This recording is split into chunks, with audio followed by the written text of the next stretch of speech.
Muy buenas noches, mi nombre es Alonso Puyo, estudiante de la maestría en educación, eh, integrante del grupo de baja calidad y limitada pertinencia de las prácticas pedagógicas en el aula de clase. En el día de hoy tengo el placer de tener al invitado, el profesor Jordan.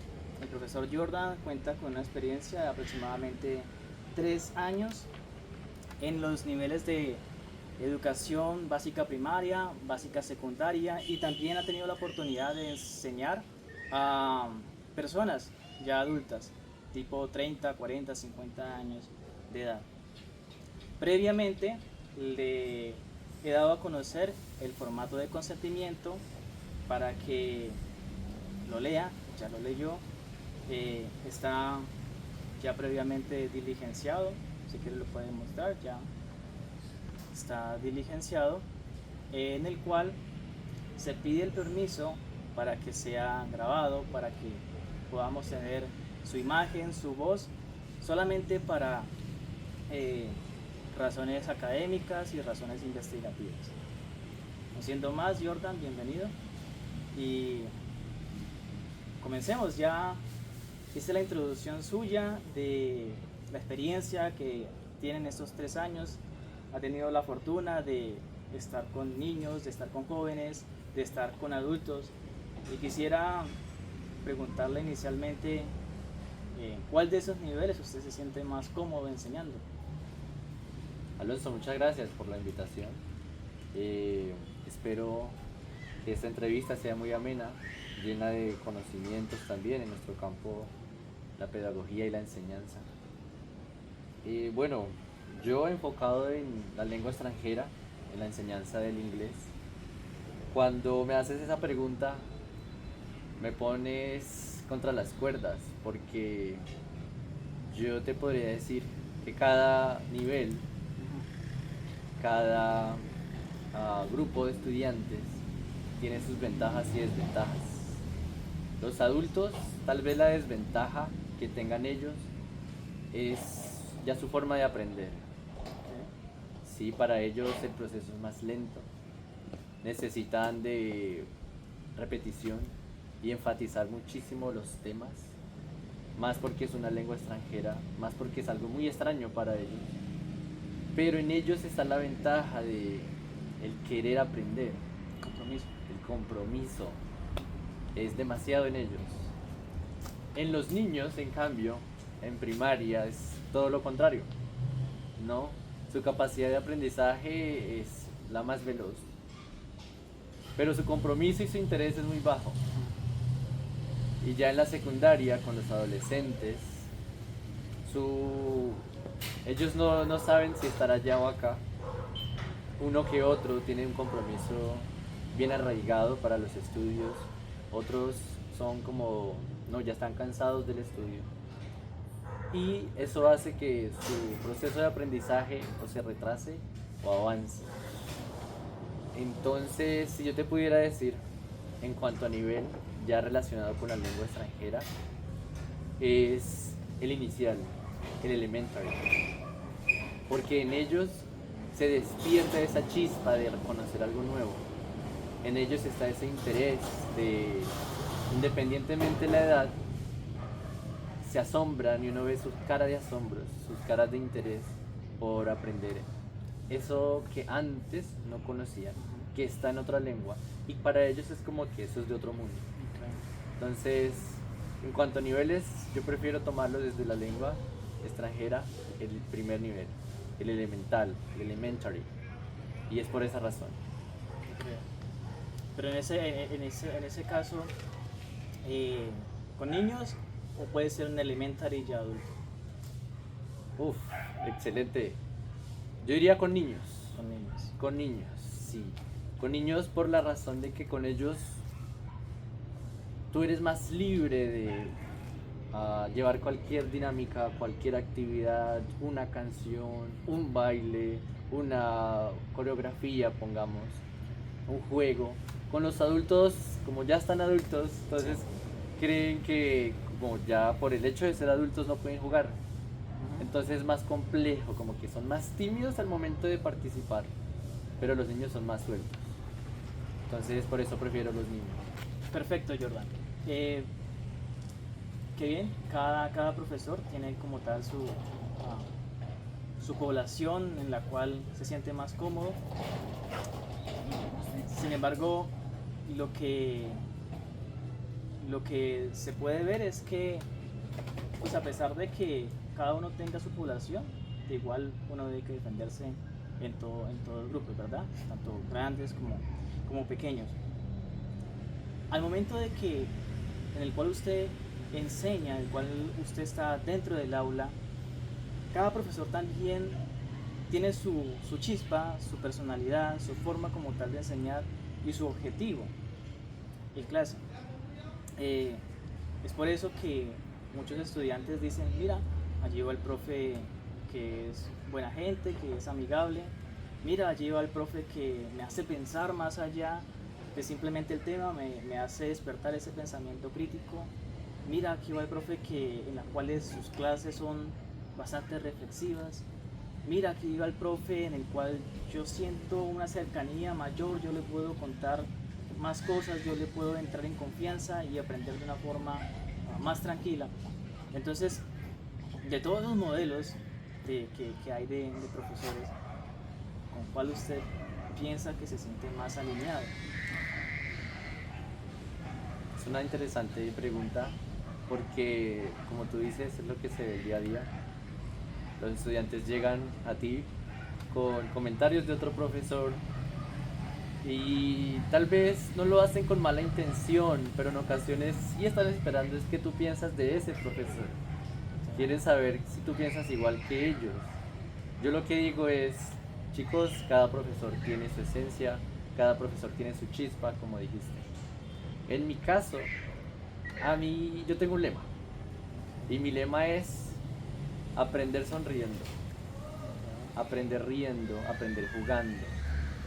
Entonces, si quiero que los estudiantes hablen de mí, que por lo menos digan el profesor con el que jugamos.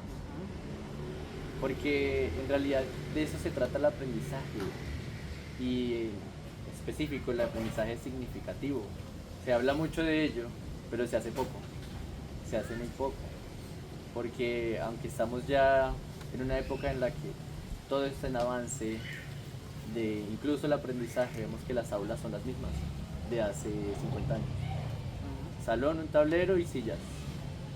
Entonces, guardar es que los estudiantes guarden ese recuerdo de, sí, jugamos parqués, jugamos parches, pero aprendimos verbos irregulares en inglés.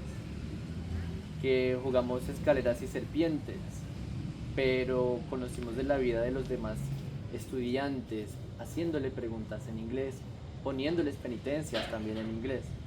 Entonces, eso es algo, aprender una segunda lengua, como su nombre también lo pone, es una lengua extranjera, es algo extraño, ¿no? Es como que tú creces en tu familia, pero ahora te trasladan a otra familia, a otra casa, tú no los conoces. Entonces lo primero que hay que hacer es un vínculo. Y que por lo menos ese vínculo sea la alegría, no la tristeza ni el regaño. Que por supuesto tenemos tiempos en las aulas durante la clase en la que no todo es juego, no todo es risa, ¿sí? No todo es la recocha, como les llamamos aquí en Colombia. La chispa con la que yo me identifico es esa. La gamificación, que ya tiene nombre propio, ¿no? La gamificación, porque por supuesto es diferente jugar a gamificación. Sí. El juego con un propósito. Sí, yo me identifico con eso. Si vamos a jugar ajedrez o parqués, que sea para un aprendizaje, ¿no? El ajedrez podemos aprender los números. Hay un juego muy bueno que es Batalla Naval.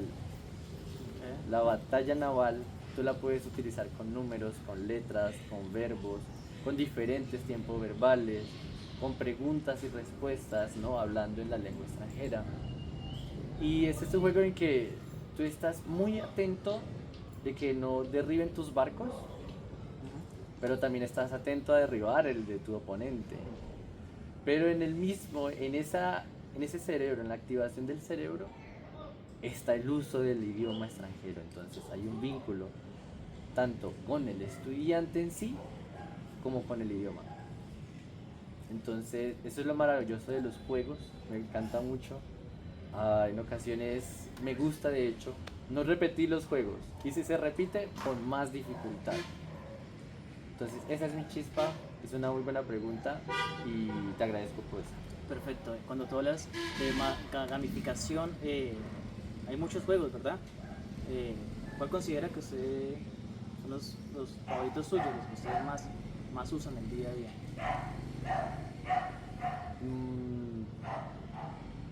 Yo puedo decir que todos los juegos que utilizan dados son los Sí. mejores. Ok. Puede ser parqués, por supuesto, un juego de parches, no, un partido de parches puede abarcar un poco más de tiempo permitido, ¿no? A la hora o las 2 horas, al bloque de 2 horas. Entonces, ese juego de avanzar, llamémosle la culebrita, Ujú. ¿no? Que tú tiras el dado y tú avanzas el número de casillas que te da el dado. Y cuando caes en esa casilla, o hay una pregunta, o hay una penitencia, o hay un premio. Los juegos de mesa son mis favoritos. Los de mesa. Y si hubiera un recurso que yo pueda decir es mi favorito, Sí. el dado. Dado. El dado, sí, con el dado, porque por supuesto cargar un ajedrez o un parqués se torna un poco pues gravoso, ¿no? En cambio el dado tú lo puedes cargar en el bolsillo, tú lo puedes cargar en tu cartuchera, lo guardas en tu locker, entonces Y es muy versátil, ¿no? por supuesto lo puedes utilizar tanto para un juego de mesa como para un juego de movimientos físicos, para un juego de competencia entre grupos, que es lo que me gusta demasiado también. Entonces ese es el dado. El dado, perfecto. Bien que tengas tus recursos como bases bajo la manga al momento de la enseñanza. Bueno, sin embargo, cuando uno trata de hacer actividades dinámicas, hay consideraciones que uno debe tener en cuenta. De pronto la cuestión de juego de mesa, pues tener sus mesas, sus sillas allí.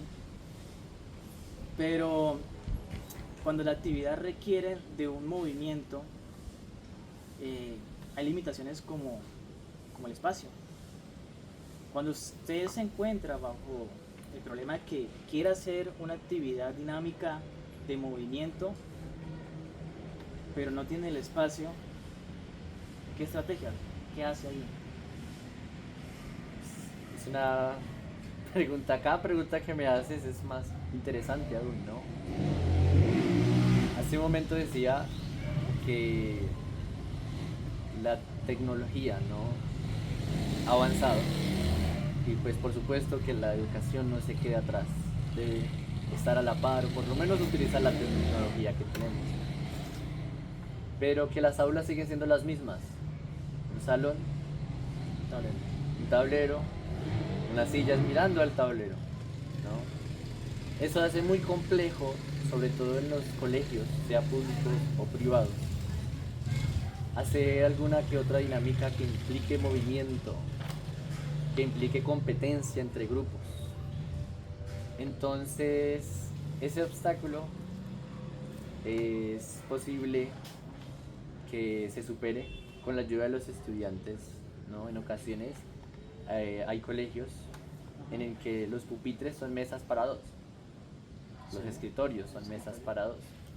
En esas mesas para dos se pueden unir y hacer la forma de un pentágono. Ya no serían dos estudiantes, sino dos, dos, dos, dos, ¿sí? Y ese sería un grupito. Entonces un pentágono allá.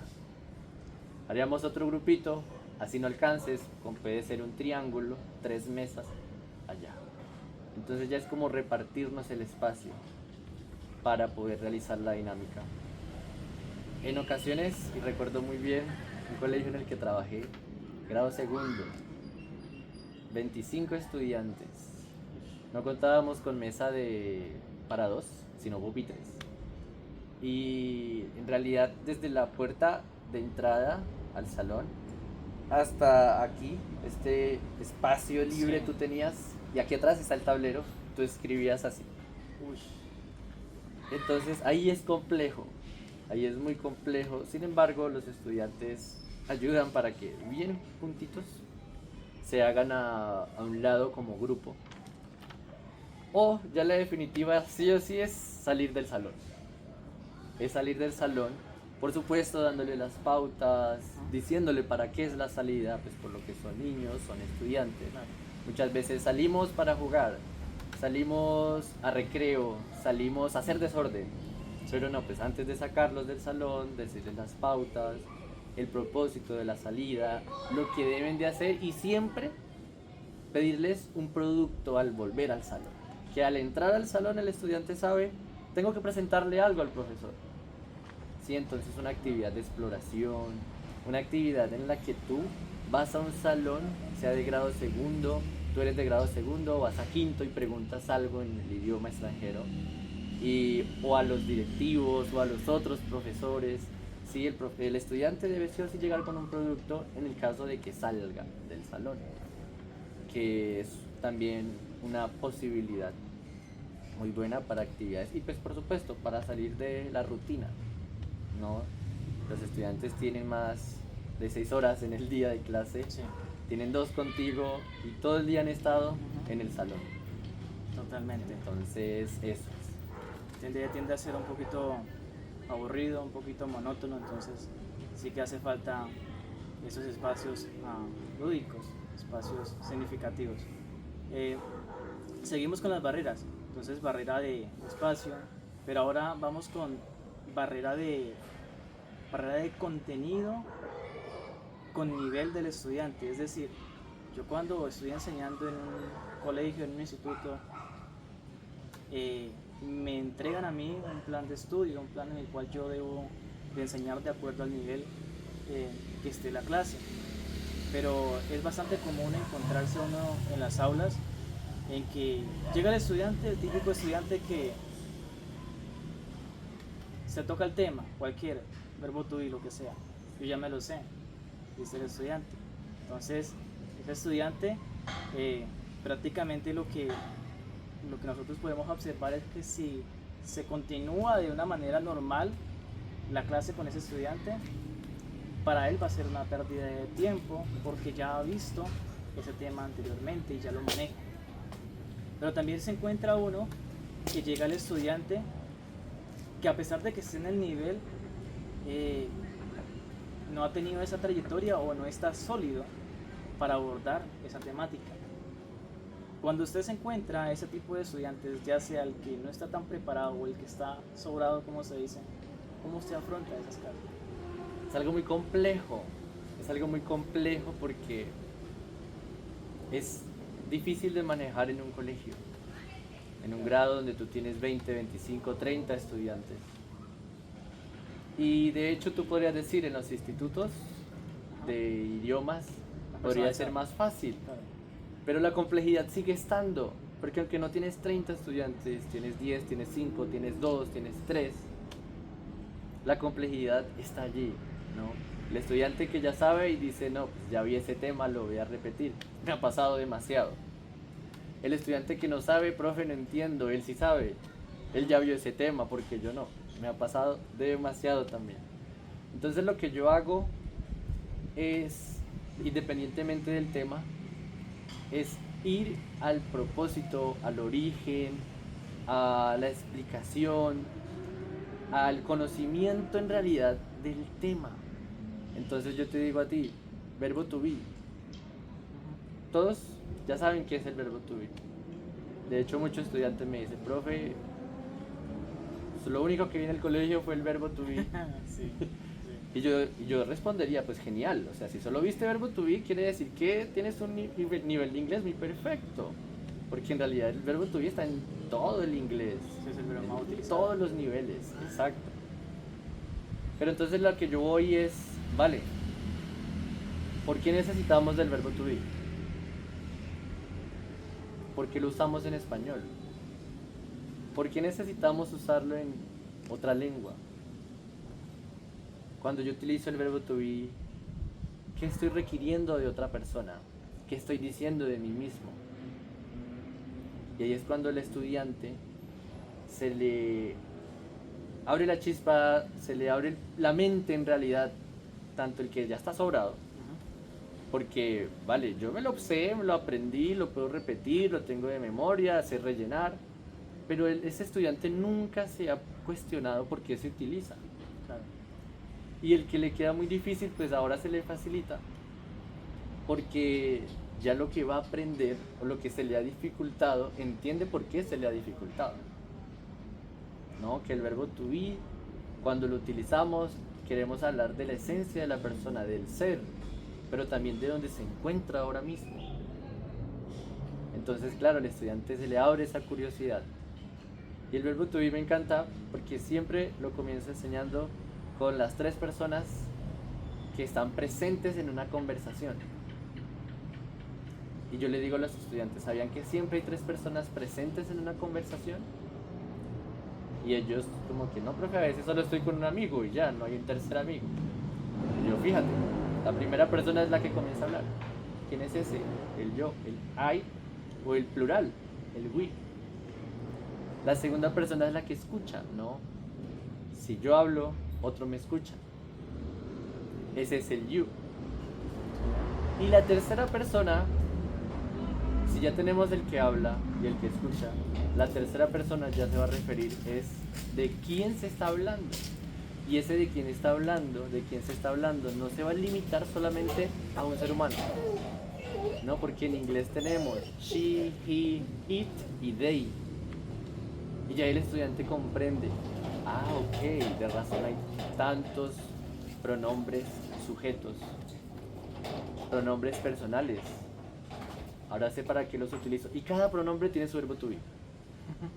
¿No? Sí. Entonces, si yo comienzo hablando, yo no puedo decir I is. Claro. Porque mi pronombre de I es am, I am. ¿No? Y si tú eres el que me escuchas, yo no puedo decirte you am, sino you are. Entonces ahí dice el estudiante, claro. Y yo se los pongo de otra forma, hagan de cuenta. El chismoso, el que escucha el chisme y el chisme como tal. Okay. ¿No? Porque siempre la tercera persona está ausente de la conversación, ¿no? Como que siempre está allá al otro lado. Por cerca que esté, está allá. Pero estamos hablando, está presente aquí en la conversación. Como en estos momentos, yo estoy hablando, tú escuchas, y el tema del que estamos hablando es de la enseñanza, de la pedagogía. Okay. Entonces eso es lo que yo hago. Primero despertar la curiosidad en el estudiante, que se cuestione por qué se utiliza eso, por qué el inglés se utiliza, por qué el español lo utiliza, ¿no? Y también, ya con esa curiosidad activa, retarlo a que, vale, tienes los conocimientos, pero vamos a ver hasta dónde puedes llegar. Claro. En las habilidades, tú sabes, ¿no? En la enseñanza de las lenguas extranjera no se va a limitar solamente a rellenar espacio, sino las habilidades como speaking, como el listening, como el writing, ¿no? Las comunicativas, exacto. Entonces ahí es donde ya comenzamos a retar al estudiante. Y en ocasiones me ha pasado que el estudiante que dijo, llámese ese tema, no puede avanzar más allá de lo que sabe. Y el que no comprendía ese tema tiene un avance muy sorprendente. Entonces fíjate lo que sucede, despertar esa chispa de curiosidad y retarlo. Muy interesante porque es darle una perspectiva diferente del mismo tema, pero con, de nuevo, valga la redundancia, con un enfoque diferente, un enfoque más reflexivo y que se apersone más de la temática y que mire hasta dónde puede llegar con esa misma temática. Exacto. Perfecto. Trato de hacerlo también cuando el estudiante dice, no, ya me lo sé y como que me estoy perdiendo el tiempo. ¿Sí? Tratar como de llevarlo más allá y al fin se va a dar de cuenta que fue una buena experiencia el poder practicarlo de una forma diferente. Total. Perfecto. Vamos con otra barrera más.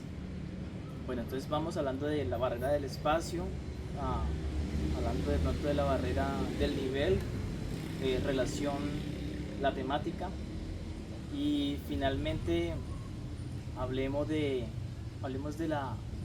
la diferencia o esa barrera de la diferencia entre estudiantes.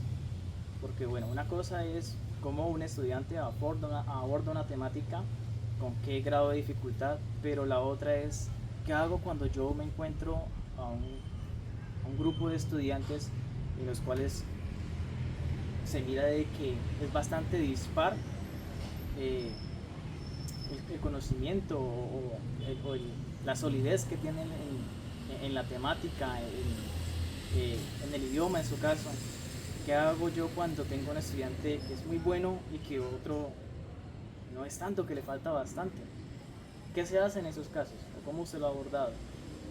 Yo siempre he dicho que la mejor forma de aprender es enseñando, y que de hecho la mejor forma de demostrar que tú has aprendido es cuando tú lo enseñas y la otra persona te entiende. Entonces sucede, ¿no? En las aulas que hay grupitos de niños contados que ya tienen ese conocimiento, se les facilita mucho aprender, pero hay otros que no. Yo lo que hago es ejercicios o juegos de competencia por grupos, y en cada grupo sí o sí dejo a un estudiante que ya sabe, que está muy avanzado y que se le facilita, y pues por supuesto al que necesita más aprender. Entonces, y he evidenciado que el estudiante avanzado le ayuda a entender al estudiante que se le dificulta, ¿no? Y hasta me han dicho, profe, a él sí lo entendí. Y yo, me parece genial. Es como si tuviera un profesor en el grupo. Exacto, mis monitores. Pero ellos no lo saben, simplemente están compitiendo entre equipos, están divirtiéndose entre equipos. Entonces llega el chico y le pregunta, no entendí qué fue lo que dijo. Y que si sabe y que sí entendió, le explica y ya se nivelan. Entonces eso es muy bueno, esa es la práctica que yo hago. Por supuesto no se puede siempre hacer, no, hay que tener eso claro, pero eso es de mucho provecho en realidad. El estudiante que ya sabe se siente realizado porque ya ha adquirido ese conocimiento y se lo ha apropiado, tanto que lo puede enseñar y otro lo entiende. Y de hecho, muchas veces ese estudiante ha tenido que enseñarlo o ayudar al que no ha entendido de formas diferentes. Sí, total. Y eso es de mucho crecimiento para el mismo estudiante, ¿no? El hecho de ser maestros no quiere decir que todo el trabajo lo tengamos nosotros. Entre ellos también se pueden ayudar, entre ellos también se pueden preguntar, se apoyan, no solamente con la copia de la tarea, ¿no? Sino con retroalimentaciones y demás. Total, total. No, qué buena estrategia. Muy, muy significativa. Bueno, y hablando de significativo, es cierto que uno en la vida académica ve miles de temas, demasiados temas. Desde que uno está, pues desde el jardín, los que han tenido la oportunidad de estar en el jardín, primaria, secundaria, y continúa, ¿no? La universidad. Pero algo que preocupa es el poco aprender significativo que uno se lleva de esos temas. Es decir, hoy en día yo recuerdo muy pocos temas de los que vi en mi primaria y en mi secundaria, y no porque no tenga dificultad en recordar las cosas, sino porque simplemente son temas que yo no utilizo. No recuerda esos conocimientos adquiridos simplemente porque no los ejercita. Es decir, en la práctica yo poco puedo evidenciar de cuestiones de trigonometría y demás cosas, ¿no? Pero quizás uno en la práctica los hace, quizás uno lo ejercita en la práctica, pero ese conocimiento, como uno lo vio, la manera de ser, la manera de yo utilizarlo, eso ya no lo tengo presente. ¿Qué pasa entonces con mi enseñanza como profe cuando yo le estoy enseñando, en el caso de usted, enseñándole una segunda lengua a un estudiante que entiende la temática en su clase, pero al momento en que se vaya para Estados Unidos, en el momento que tenga la oportunidad de hablar con un extranjero, no recuerde eso. ¿Me hago entender? Va a sentirse frustrado y seguramente que va a sentir que su tiempo fue perdido. Entonces, ¿qué hace usted como profesor de inglés para que ese aprendizaje sea significativo? Para que no sea un aprendizaje de voy a estudiar este tema porque tengo que pasar un test, un quiz. Sí, y al igual que el estudiante es frustrante para el profesor. Total, porque he tenido esa experiencia de que el estudiante me dice, profe, hablando de estas fiestas que pasaron, en el desfile me encontré un gringo, no le entendí nada a lo que me dijo. Entonces el estudiante te informa esto no con la mala intención, Sí, pero tú por dentro es como que, oye, pero habíamos hablado cómo debes presentarte, ¿cierto? Entonces ahí es donde tú te cuestionas, ¿qué me falta a mí para enseñarles? ¿Qué me falta? Y eso es bueno que siempre uno se cuestione, ah, sin, por supuesto, entrar en la depresión del maestro. sí. Eso existe, eso es verídico. La culpabilidad. La culpabilidad, ¿no? Como que yo estoy haciendo el trabajo mal. Y no es oculto a nadie que, por supuesto, nuestra forma de enseñanza debe mejorar. Debe desarrollarse mucho más. Debe actualizarse, ¿no? Y es ahí donde debemos nosotros estar actualizados en cuanto a tecnología, a trends de las redes sociales, a la información y a las noticias, de hecho, ¿no? Recuerdo una época en la que este animal, un animalito, el capibara, estuvo muy de moda. Claro. Todos se llaman en la mano. Exacto. Y los niños, los de primaria, son los que más estaban con ese animal capibara, que para nosotros es el chigüiro, y Chigüiro, sí. uno de adulto no le ve tanto atractivo al chigüiro. No, pero los niños sí, y fue solamente en esa época. Le sacaron canciones, peluches. Entonces, chévere. Vamos a utilizar al capibara en la enseñanza de una segunda lengua. Para primaria, en cuanto a descripciones, vamos a describir el capibara. My capibara is, si es grande, si es café, si es gordo, si es viejito, ¿sí? Describiendo el capibara. Okay. Entonces, ese tipo de experiencias aplicadas a lo que el estudiante ve el día a día, ¿no? Porque para nadie es un secreto que se acaba la clase y el estudiante no va a practicar más ese idioma ni en su casa, ni con sus amigos, ni en los videojuegos, ni en el trabajo, en el caso de los adultos. Entonces, como tomar lo que el estudiante ve al día a día y utilizarlo en el idioma. En que para secundaria, los verbos de movimiento, los verbos de acción, Sí. los continuos con el ing.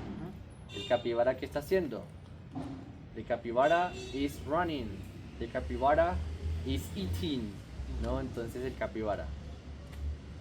En ese sentido, me gusta que las experiencias que ya tiene el estudiante, que las pueda ver también en el idioma, en la segunda lengua.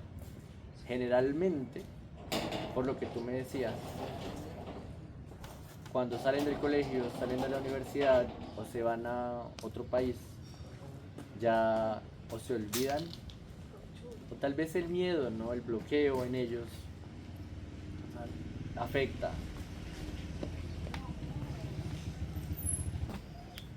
Perfecto. Bueno, vamos con el bloque final. Bloque ya de perspectivas, de recomendaciones. La pregunta es la siguiente. ¿Qué crítica constructiva puede hacer a los docentes para mejorar en el aula de clase? Uf. Fíjate que es algo que para mi experiencia no es que no tenga que ver con el aula de clase, pero tiene que ver mucho con el ser persona. Sucede que, vale, yo estoy en mi rol de profesor y yo tengo muy seguro que yo veo a la persona que se sienta y me escucha como un estudiante y ya está. Entonces muchas veces la barrera de aprendizaje, en el caso de una segunda lengua, no es tanto en contra del idioma, sino es hacia el profesor. Entonces, personalmente, de nuevo, no lo recalco, porque se trata de crear un vínculo con el estudiante. Por supuesto, sin dejar de lado que tú eres el maestro Sí, claro. y que ellos son los estudiantes. No se debe sobrepasar el respeto, ¿no? Eso debe quedarse claro. Pero por lo menos crear ese vínculo, que el estudiante llega, hello, good morning, how are you? How's it going? How was the weekend? No, como que demostrarle al estudiante que me interesa de él lo que vive antes de llegar. Y no que me interesa solamente que aprenda y que si no aprendió tiene un 0 o tiene un 1. Entonces es crear ese vínculo, ¿no? Que en ocasiones eso se muestra como la barrera no solo de aprender una segunda lengua, sino también en las otras áreas, en matemáticas, en cálculo. Llega el profe, llena el tablero, resuelvan. Porque, oye, profe, ¿qué pasa? ¿No? Entonces crear ese vínculo también es hacerle ver al estudiante, mira, yo quiero que te intereses por lo que me sucede a mí también. Entonces, que en las fiestas de San Pedro, así como el estudiante viene y me dice, profe, me encontré un gringo, decirle, no, hubo una época en la que yo cuando también tenía tu edad me encontré un gringo, me encontré un extranjero, no le entendía nada porque habló en alemán, pero cuando les escuché hablar en inglés nos pudimos comunicar. Sí, entonces como que ya el estudiante va creando ese vínculo. Ay, el profe vivió algo que yo también viví y a él no le fue tan mal, entonces yo puedo mejorar. Claro. No, eso es muy importante. Eso es una crítica que sí me gustaría para los profesores, porque el ser maestro lo que estamos haciendo es formando personas para la vida, formando profesionales. No es la única profesión que hace profesionales a la final. Sí. Entonces, todo lo que aprenden en el aula de clase lo van a vivir. Todo lo que aprenden, y la idea es esa, que todo lo que aprendan en el aula de clase lo van a vivir.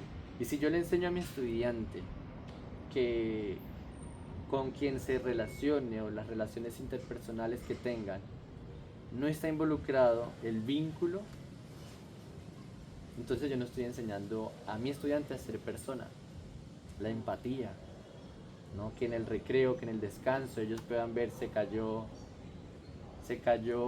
no sé, pongámosle, Alonso, está en el recreo y se cayó. ¿No? Si ellos ven o si han aprendido del profesor que se preocupa, van a ayudarle. No van a faltar las risas, eso sí, pero van a ayudarle. En cambio que, véalo, se cayó y siguen caminando. Entonces, comenzar desde ahí. Y ya todo lo demás, en serio que va a ser muy agradable. Porque eso ya hace el ambiente agradable, ¿no? Yo le llamo el chisme. El chisme no puede faltar. De hecho, en ocasiones me dicen los estudiantes, profe, ¿se acuerda que le conté de tal persona? Y yo muchas veces no me acuerdo. ¿Pero qué hago? Pero no es que no me acuerde porque no me interesó. El chisme es muy bueno en realidad. Ajá. La información es muy buena. Porque por algo te cuentan, ¿no? Entonces, el hecho de que el estudiante sienta, uy, profe, venga, le cuento. La confianza. La confianza, hacer ese vínculo. Sí, porque a la final cada maestro tiene su forma de enseñanza.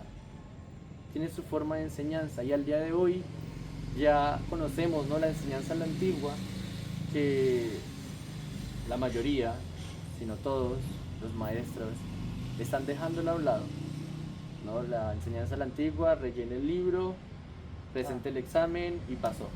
La tradicional, como se La dice. tradicional, gracias. En cambio, entonces, ahora que se cree ese ambiente, que enseñes tu temática y que hagas una actividad. Hoy tuve una estudiante, estábamos aprendiendo los números. Está en 11 Ok. y me dijo, uy, profe, bueno que mi profesor del colegio también haga un bingo. Claro, aprende los números, los repasan. Cosa que ya en 11 no se repasan mucho los números. No, pues, Ya en 11 se ven tiempos verbales muy avanzados, sí, los condicionales, sí. y los números no. Entonces, ese fue el comentario que me hizo la estudiante. Y yo le dije, total, total. Entonces, crear el vínculo y llevar juegos. apostarle más un poquito a la parte humana, ¿no? Correcto. Bien, perfecto. Pregunta final. Desde su experiencia, ¿cuál considera que es el principal reto que enfrentan actualmente los docentes para mejorar sus prácticas pedagógicas? Uf, esta pregunta es muy personal. Porque yo digo que es la tecnología, total la tecnología, tanto de parte del profesor como del estudiante. Porque el profesor, ¿no? Llegó la pandemia, full tecnología, Sí. full tecnología. Y en ese momento, en el colegio en el que yo estaba trabajando, yo era el más joven.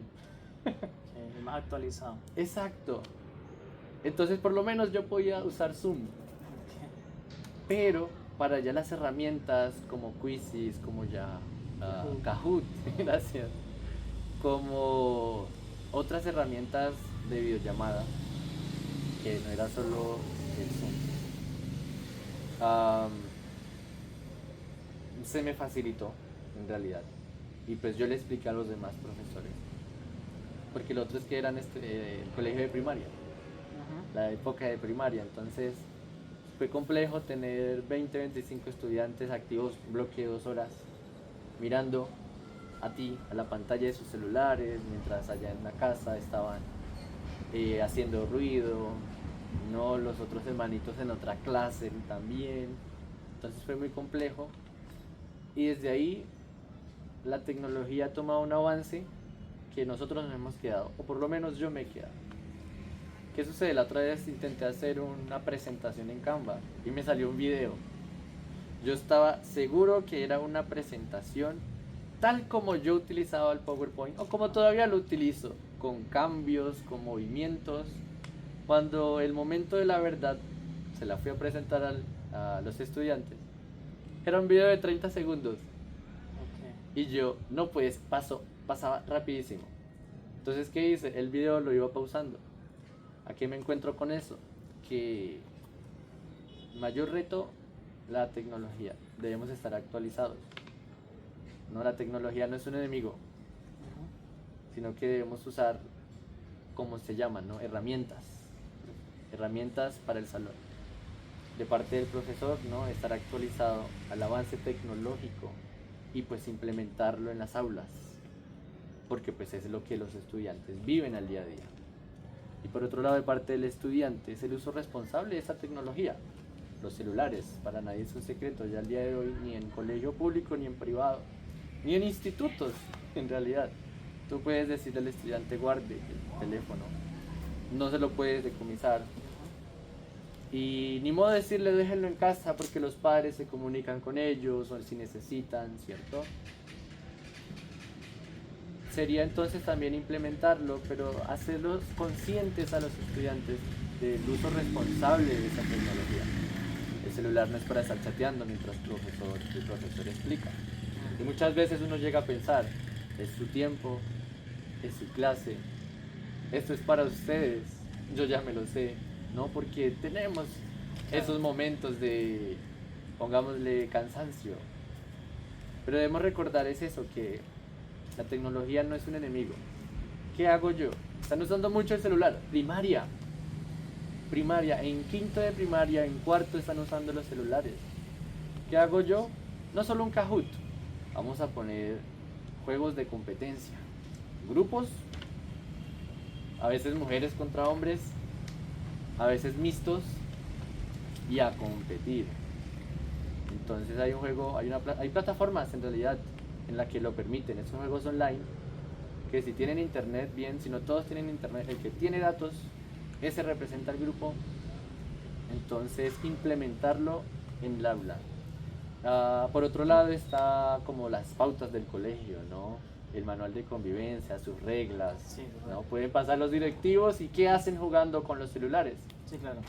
Y puede suceder que se torne en un regaño para el profesor inadecuado porque no es el lugar ni el momento, porque está tomándolo fuera del contexto, ¿no? No es que solo estamos chateando, estamos jugando, es que estamos poniendo en práctica la temática que se vio. No, eso por un lado. Kahoot, toda la vida, Kahoot. toda la vida. Ese sí es buenísimo. Encuestas online, el mismo Google Forms es demasiado bueno. Pero hay momentos, no va a decir que todas las clases, todos los días, no. Hay momentos en que sí es necesario que digamos, por favor, guarden el celular. Si entra una llamada, no hay problema, sale y la contesta. Y cuando entres lo pones en vibrador, ¿no? Porque aunque es tu tiempo, también es el tiempo de los otros estudiantes y tiempo del profesor. Entonces, ese es el reto. La tecnología, Correcto. por parte de mayormente los profesores, ¿no? Estarse actualizando y dar orientaciones claras también a los estudiantes.